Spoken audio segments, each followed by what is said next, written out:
Good evening, everybody, and welcome to the August 10th, 2021 meeting of the Dartmouth School Committee. Per Governor Baker's order suspending certain provisions of the Open Meeting Law, GLC 30A, Section 20, and the legislature's extension of those provisions, the public will not be allowed to physically access this school committee meeting. The meeting will be conducted remotely. Members of the public can access the meeting via live stream at youtube.com/DHSTV Media. In addition, the event will be rebroadcast on DCTV channels 9 and 18 on the following days: Wednesday and Thursday at 5 p.m., Friday at 6 a.m., Saturday at 8 a.m., and Sunday at 2 p.m. The school committee reserves the right to implement additional remote participation procedures and will notify the public of these procedures as soon as practicable. I'd like to, now we can all start with a pledge of allegiance, please. I pledge allegiance to the flag of the United States of America, and to the republic for which it stands, one nation, under God, indivisible, with liberty and justice for all. Roll call, please, Ms. Genther. Shannon Jenkins. Here. Mary Waite. Here. Kathleen Amaral. Here. John Nunes. Chris Oliver. Here. And I'd like to note, Mr. Nunes is unable to make it. We tried to arrange a time where everyone could, but it's difficult in August with everyone's vacation plans and out of office plans. And so this was the best that we could do. We did want to have a meeting before our August 23rd meeting to discuss important issues. And so that's why we're doing this remote meeting, because not everyone is even in town. I know Ms. Waite is joined us from her vacation. The first item on our agenda is the public comment. Comments are welcome. Please forward any comments you have to our recording secretary, Ms. Genther, at kathleengenthner@dartmouthschools.org. Ms. Genther has been receiving public comment throughout the day. All public comments and all emails that she received are forwarded to every member of the school committee. We have received quite a few public comments, and due to time constraints, I think it would take us maybe a half hour to an hour simply to read all those public comments out loud. We will not be reading them out loud, but I do want to assure the public that every email that is received by Dr. Gifford, by Ms. Genther, is forwarded to every member of the school committee. And if you have comments on items we're discussing this evening, I encourage you to send those again, kathleengenthner@dartmouthschools.org, and we will receive those and read those. I would ask you if you received public comment, Ms. Genther, but I know that you have already because you forward several more, so I won't ask. And I know that you will forward them at the end as you receive them through the meeting. So thank you for that. The first item on our agenda is the discussion of a district mask protocol. As Dr. Gifford emailed us earlier today, we do have a policy in place regarding face coverings that is in effect until repealed. But we thought it was important for us to come and have a discussion about this.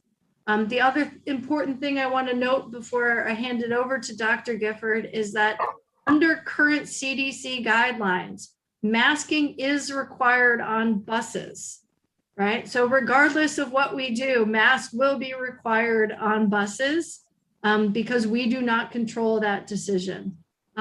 After having given that brief introduction, I'm going to hand it over to you, Dr. Gifford, to talk about any issues, concerns that you'd like to address. Sure. Thank you, Madam Chair. So I'm glad you brought up, just to start the conversation, the CDC guidelines. I'd like to note that we are receiving guidelines from various groups, including, of course, DESE's guidelines, which are a little bit different than the CDC. The American Academy of Pediatrics has a guidelines, a set of guidelines as well. So it's, I just want the community to know, as you stated, we do receive various opinions on what we should do about masking, and we will be here to make the best decision we feel is best based on those guidelines, But more importantly, I think, based on the discussions that we have with our local Director of Public Health, who has, of course, the data, et cetera, and trends of what's happening in our community. So with that said, I'd just like to let you all know that Mr. Kiley and I have already spoken to Chris Mishu a few times already. We had a meeting with him last week. We've had conversations. We have another meeting scheduled for next week. We also have a meeting. I'm just kind of giving a little bit of an overview right now of what we're doing to plan for the year. We have a meeting scheduled for next week with our nurses as well. We're asking them to look at the COVID responses that we have set up, the guidelines from last year, to see what tweaks we might make. I also would note that there is a webinar tomorrow that I'll be attending from DESE on the test and stay protocol. And again, I'm just giving a few options, a few ideas of what we'll be looking at over the next week or so, other than the mask, which we'll really be talking about tonight. I do want to remind the community that according to DESE and our district decision, we will not have a remote option this year. DESE is making sure of that. All students will be returning to school. Our buildings will be working like we did last year to provide accommodations as much as we can possible to make sure kids have access. If you recall, we did various things last year, and I just want to note that Dr. Jenkins mentioned last meeting that we would like to present strategies and ideas of how we're going to help students, support students move forward. We're calling it Accelerate Learning from last year. And I've asked the principals, rather than do a school improvement plan as we normally do, we've provided them with 3 themes, 3 priority areas of how they're going to develop strategies within each building that will address those things. So those will be coming up soon. But back to the masks, if I may, and I'm going to make my recommendation here. And then, of course, I'm not sure if the school committee is going to want to vote tonight or think about it and vote at our next meeting. But as of today, based on our conversation with Mr. Michaud and just everything that we're up against and not really knowing what's happening with the Delta variant, we would like to recommend that the entire district remain in masks to get started until we determine what's happening with the variant, how trends are going, and of course, continue to monitor that continually with the hope and the really potential that we get rid of them soon. But that, as of today, would be our recommendation. I know it doesn't sit easy with a lot of people. As we said, we've received emails, opinions on both sides, but Mr. Kiley and I had a lot of discussions about it. And again, with Mr. Michaud, and at this point in time, we just felt for today, that would be our recommendation. You noted that we do have a mask policy in place already. So I would imagine that if the committee so desires that they want to maintain that policy, then we would just have to do that. We wouldn't have to really vote, I suppose, but I think it's important that we do vote whether to maintain it or not.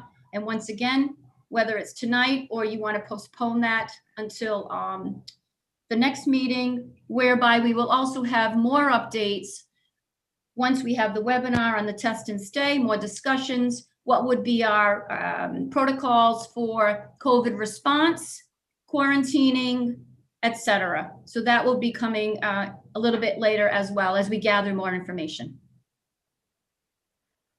Thank you, Dr. Gifford. You know, I think from the perspective of maybe how do we proceed, right? The mask mandate is technically in place because we voted that policy that mask wearing was in place until we make a decision to repeal that mask mandate.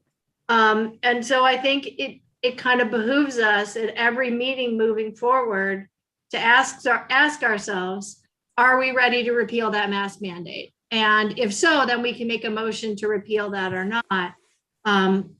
But I think right now, if we do nothing, the mandate is in place. We could vote to repeal it, we could vote to affirm it, or even if we wait till next meeting when Mr. Nunes is here, that will still be in place and we can raise the issue again, as we might at every single meeting. So I just want to preface that we don't necessarily have to vote this evening, but I will now open it up. I have lots of thoughts. I'm sure the committee does, so I'll open it up for questions and comments. Mr. Oliver. Thank you, Madam Chair. So yeah, obviously lots of questions, lots of concerns. I have, just like everyone else, received the emails. I've been doing my due diligence with doing my research on all the different websites and all the different outlets and trying to follow the science. I think this is the right move for us, for Dartmouth. It's unfortunate that the Baker administration, as well as the Department of Elementary and Secondary Education, has stopped short of requiring a mask mandate and only strongly recommending. But, right off of the American Association of Pediatrics, they're recommending, this was as of just the past couple of weeks, includes a recommendation that everyone older than 2 years of age wears masks regardless of vaccination status. That's coming from the American Academy of Pediatrics. And as well as the CDC, what we've mentioned before about the CDC. It's just unfortunate with the state that they, for political reasons, I believe they've stopped short of putting a full out mask mandate in place for the schools. But at least for the town of Dartmouth, as in the Dartmouth Public Schools, I think I would rather start the year off in masks and being protective and protecting our students. And I know there's opinions on both sides of the aisle here, but I think that this is the right thing to do for the children and the staff of the Dartmouth Public Schools. And like you said, Dr. Jenkins, we can revisit this down the road. And if right now Bristol County is back in red, right? We are one of those counties that are increasing. We know also the latest numbers that as of today, Massachusetts public health officials reported 9,969 total COVID-19 breakthrough cases in fully vaccinated individuals as of August 10th. 445 patients have been hospitalized and 106 have died. I know, that doesn't relate specifically to younger children and students. However, those numbers are concerning to me. And I think for those reasons and for all the reasons I previously stated, that I am in favor of keeping the mask mandate as is for the time being. And like you said, I think let's revisit this down the road. And if numbers improve, I just do know that in speaking with medical colleagues that I'm fairly friendly with and I've had conversations with, that there is some definite concern amongst the medical community about the Delta variant and the transmission of that, and especially in those individuals who are not vaccinated, how they're twice as likely to get sick with that. So that's where I stand. I fully support the Dartmouth Public Schools sticking right now with the mask mandate. I know that, I'm not going to make people happy, but it's my job to look at, and just like all of us, we look at the big picture. I look at my daughter, I look at everyone else's kids, sons and daughters, and I want to do what's best for the Dartmouth Public Schools. So thank you, Madam Chair. Thank you. Ms. Wade or Ms. Amaral, go ahead. Yeah, I won't really add much to what Chris has said. Simply put, in order for us to go back and to, fingers crossed, stay in person, educated in the schools as much as possible, or the whole year, let's hope. I was joking about let's raising the white flag here, but for me, it's the only responsible thing to do. Is it a question of masking some, not all, and then bringing us into conversations around what that might look like? I mean, I hear it. I hear kiddos like, "Oh, you're a COVID fanatic," in jest. But what is that going to translate to in the schoolyard, in the classroom? Unfortunately, this is a polarizing topic. But for me, the only responsible reaction that I can have is that we go back to school in masks. I have kids. Nobody really wants to hear this again, but I've got kiddos span the spectrum. I have a son who's medically complex and significantly impacted by a disability where I never thought he would be able to wear a mask. And he is thrilled to wear a mask to get on his bus. He goes year round to school and to stay in a mask all day and go in store, what to live his life. And so I feel like if he can do it, and my daughter, she does Taekwondo fully masked, no problem, right? So we enjoy the things we enjoy, but the only responsible answer that I have, my opinion, is that we're all go in all masked.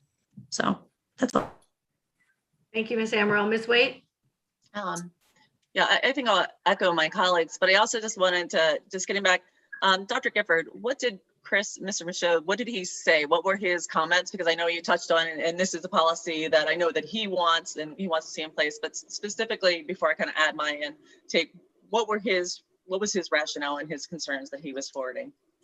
Similar to what Mr. Oliver was speaking about, the really not knowing right now what the variant will be doing and what he is seeing, the number of cases that are upticking just in our community alone over the last few weeks. And in general, what he was stating was, folks, the data is showing that folks that have been vaccinated are still getting the virus again, this variant, as well as younger and younger folks. So while he can't speak about, those specific cases, in general, he was concerned about what he was seeing over the last few weeks as compared to maybe the end of the school year. He also felt that because we had implemented so many mitigation strategies effectively throughout the year, we were able to keep pretty much, we never saw transmission in the school. And to Ms. Amaral's point, that's what we want to do now, is now that we're bringing everyone back, that's the important thing. All kids will be in front of their teachers. That's what we want to see. So he was just reluctant to, he obviously always says, I can't tell you what to do, but we rely on his advice. And when Mr. Kiley and I were tossing it around and we felt this was the best way to go, Mr. Michaud said that he would support us 100%. He said it might, the variant might go this and this. And then within a month or so, we see a trend where we can say that's it. But it's better safe than sorry to get a good kick in the butt, if you will, in the new year and get started. I do want to mention that, outside is a different story, of course, because all those other restrictions have been lifted, which is a good thing. But for inside, with all the kids coming, he felt strongly that that was a good recommendation. Okay. And then if I may, I would, again, I think it's so critical for all of us just to, constantly, have Chris. And I'm so grateful that he's, Ms. Michaud is there, as our resource, because I'm not a pediatrician, but certainly I've done my due diligence, Mr. Oliver and, everyone else that's sitting here. I just, I think all of us want the kids to be, none of us want the kids to go back in the mask, but, given the reality, the number one priority I think we all have is for our kids to be back in the classroom full time. And, I'd like to see spectators at sports, all of those things. If the mask is the only, right now, that's the only thing. And let's hope it stays there, that we have the mask. And, and to your point that, we can continue to reassess this, certainly with John, being in Mr. Nunes being in our next meeting. But I agree with my colleagues. I think it needs to stay. And I really, really appreciate being able to, lean on our Board of Health, because, they're the ones that we need that have the expertise, to certainly help along with, all of our other, recommendees. So thank you. That's me. Thanks, everyone. I'll just add my own 2 cents. I think, Facebook reminded me this morning, I look at my memories, that 1 year ago today, we made the decision to go remote. And I think, 2 months ago, we all felt like, man, aren't we glad this is behind us? And I don't think any of us are happy to be in this position right now and having to make a decision like this again. And I don't think, once again, that any of us are taking this decision lightly. We all in this meeting right now, all the school committee members have kids in our schools, right? I hear it from my kid that he does not want to wear a mask. I get that. People don't want to wear masks, but I've talked to him about doing what's right and what we need to do to keep people healthy. I've also been doing reading. There is a really good, I thought, op-ed in the New York Times from researchers who studied over 1 million students over the last year across North Carolina and other states. And they say, although vaccination is the best way to prevent COVID-19, universal masking is a close second. And with masking in place, in-school learning is safe. We know in-school learning is better. We need masking to keep our students safe. The Delta variant is unknown. We're going to see lots of schools in the South have started opening. Down in Atlanta, they've already seen thousands of cases in their schools in the first week because of the way the Delta variant is rampaging through their state. We can't have that. We have to have our kids in school. We have to have them safe. And until they can be protected, right, until vaccines are available to our children, I cannot in good conscience not recommend a mask mandate. That's my job. And if people don't like me for it, I'm okay with that, because I'll sleep okay knowing that the kids are going to be safer, and our teachers and our staff as well. And I think that's the most important thing right now. I will say that I do think none of us want these masks to be in place. It is a question that, to Ms. Waite's point, we should keep coming back to and asking our public health officials, right? When is the time? Because we do want to be able to not have our kids masked. So we will revisit this decision. I think we can bring it up again at our next meeting as well when Mr. Nunes is here. But I think we all felt it was important to have this meeting and to make clear what it's going to be so we can prepare for the school year. I will just close in noting there's a meme going around on Facebook, but I think it's really an important one. And it says basically, right, we can have our opinions about masks, but we need to project to our kids that they can do this and they will be okay in school. If you send the kids into school with negative attitudes, they're going to have a negative experience. So you can vent to whoever you want, but really we need to get kids on board, because this is what we need to do to make them safe. And our attitudes matter more than anything, right, for how our kids are gonna have this in their school year. So I would ask people to do their best, right, to help their kids prepare for this. As Ms. Amaral said, right, it's about attitude. Kids can learn to do this if we help them to do that. And so I hope everyone in the community, regardless of whether you're happy or unhappy with this decision, takes a positive attitude and does our best to have a positive school year for our kids as we move forward. The one thing I'd like to say, Dr. Gifford, I know that you raised a number of things that we'll cover at our next meeting.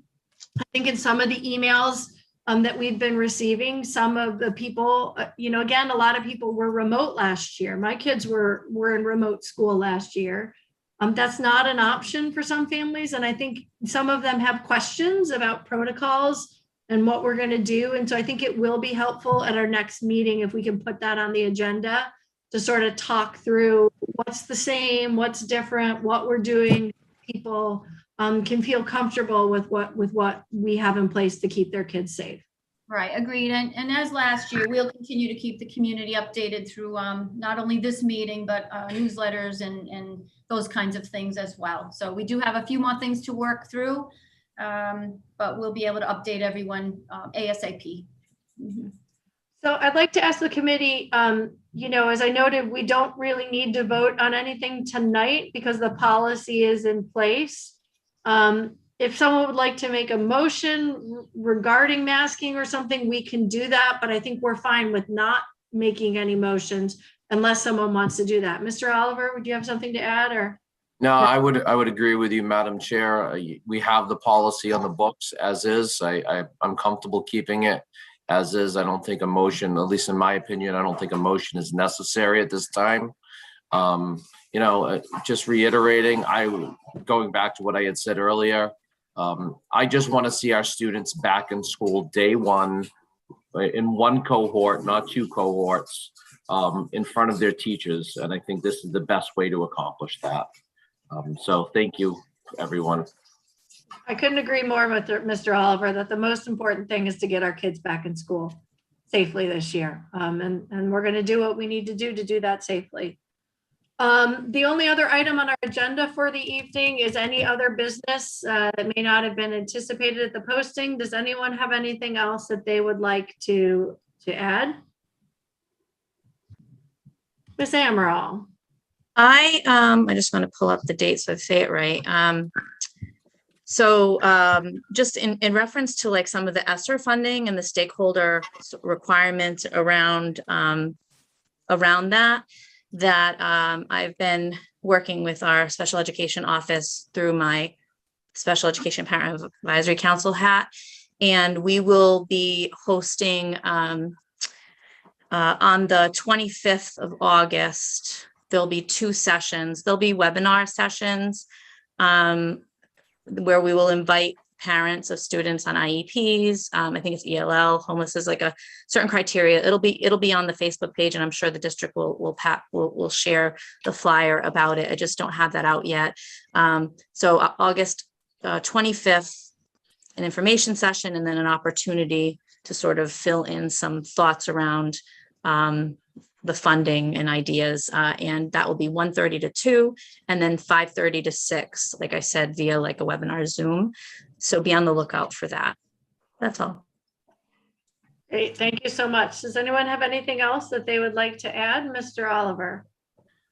Thank you, Dr. Jenkins. I would just ask that I know that the committee received a couple of weeks ago an email from Dr. Gifford regarding some additional positions that were being created through the use of ESSER funds. And I was just hoping that maybe I don't expect it tonight, but maybe at our next meeting, Dr. Gifford, if you could just share a little bit more about the specifics around those team leader special ed positions that were created. I'd be interested to hear a little bit more about the scope of those.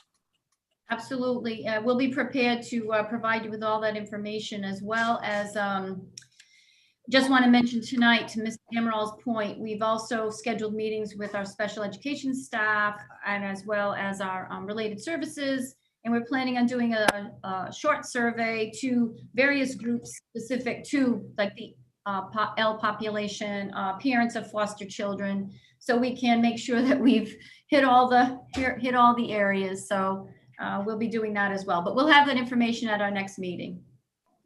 Great, thank To you. follow up on Mr. Oliver's comment, I think we asked 2 at our last meeting, just to get some regular updates. I mean, Mr. Kiley's point at the last meeting, we're talking about large sums of money that are flowing from all sorts of different programs. And, you know, as a school committee, we do have a fiduciary responsibility to oversee the, spending. So I think it would be helpful, along with those positions, to just get a sense of just what we're spending this money on and some regular reports on that. So if that could be included as well, I think that would be helpful. Anything else to add? All right, hearing none, I will entertain a motion to adjourn. So moved. Second. All right, I have a motion by Mr. Oliver, a second by Ms. Waite. I should note our next meeting is scheduled for Monday, August 23rd. That having been said, is there any further discussion on the motion? Hearing none, Ms. Genther, can we have a roll call, please? Shannon Jenkins, Aye. Mary Waite, Aye. Kathleen Amaral, Chris Oliver. Yes. Excellent. Thank you, everyone. Ms. Waite, Thank you. enjoy the rest of your vacation. Good night, everyone. Thank you, everyone. Good night. Bye.